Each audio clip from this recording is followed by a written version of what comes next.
असम के तिनसुकिया जिले में एक 7वीं कक्षा की छात्रा के साथ सामूहिक दुष्कर्म की दिल दहला देने वाली घटना सामने आई है। सोमवार दोपहर स्कूल से लौटते समय मोटरसाइकिल सवार 3 अज्ञात व्यक्तियों ने नाबालिग का अपहरण कर उसे एक चाय बागान में ले जाकर दुष्कर्म किया। वारदात को अंजाम देने के बाद आरोपी उसे सड़क किनारे फेंककर फरार हो गए। पीड़िता को गंभीर हालत में तिनसुकिया मेडिकल कॉलेज में भर्ती कराया गया है, जबकि पुलिस आरोपियों की तलाश में जुटी हुई है। यह घटना राज्य में 38 दिनों के भीतर नाबालिग के साथ हुई दूसरी बड़ी वारदात है, जिसने सुरक्षा व्यवस्था पर गंभीर सवाल खड़े कर दिए हैं। राजस्थान में पेट्रोल डीजल चोरी का बड़ा रैकेट पकड़ा गया है। गैंग ड्राइवरों की मिलीभगत से ऑयल डिपो से निकलने के बाद सुनसान जगहों पर टैंकर रोककर 15 मिनट में हजारों लीटर ईंधन चुरा लेते हैं, जिसकी जगह इथेनॉल, थिनर और केरोसिन मिलाकर 30 रुपए लीटर का नकली ईंधन भर दिया जाता है। असली पेट्रोल फिर 60 रुपए लीटर में किराना दुकानों और हाईवे वर्कशॉप को बेचा जाता है। जांच के दौरान गैंग ने रिपोर्टर की गाड़ी को टक्कर मारने की भी कोशिश की। उत्तराखंड के चंपावत में आज सुबह एक दर्दनाक हादसा हुआ, जब एक वैगनार कार अनियंत्रित होकर 200 मीटर गहरी खाई में जा गिरी।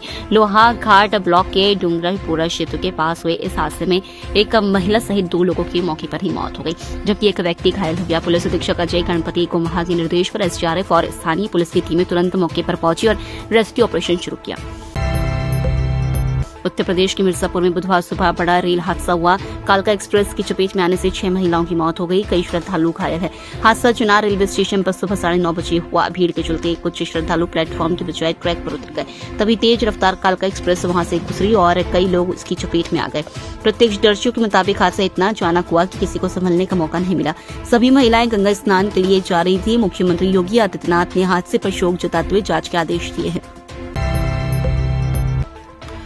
उत्तर प्रदेश में कार्तिक पूर्णिमा के अवसर पर गंगा और सरयू घाट पर आस्था का सैलाब उमड़ पड़ा है। काशी और प्रयागराज में सुबह 8 बजे तक 10 लाख से अधिक श्रद्धालुओं ने गंगा स्नान किया, जबकि अमरोहा और हापुड़ में यह संख्या 40 लाख तक पहुंचने का अनुमान है। इस दौरान भक्त दीपदान कर रहे हैं और भगवान कार्तिकेय की पूजा अर्चना कर रहे हैं। वहीं काशी में आज होने वाली देव दीपावली को देखने के लिए 40 से ज्यादा देशों के लोग पहुंचे।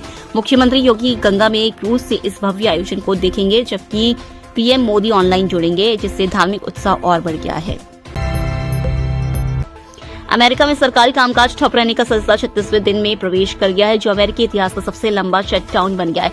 ये गतिरोध मुख्य रूप से ट्रंप हेल्थ केयर प्रोग्राम की सब्सिडी को लेकर डेमोक्रेट्स और रिपब्लिकन्स के बीच जारी है, जिससे फंडिंग बिल 13 बार वोटिंग के बाद भी सीनेट में पास नहीं हो सका।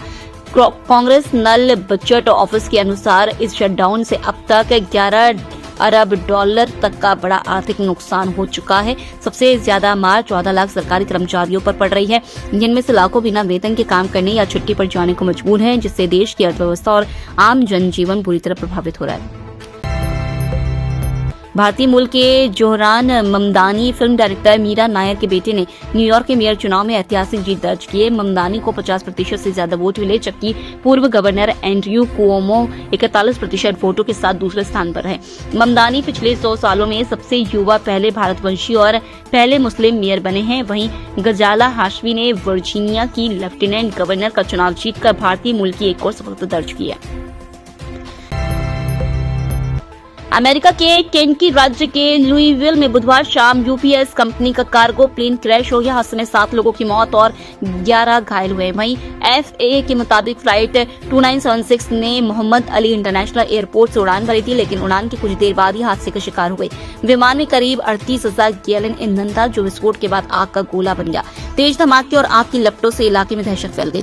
प्रशासन ने 8 किलोमीटर के दायरे में रहने वाले लोगों को घरों में रहने का आदेश दिया और एयरपोर्ट बंद कर दिया है।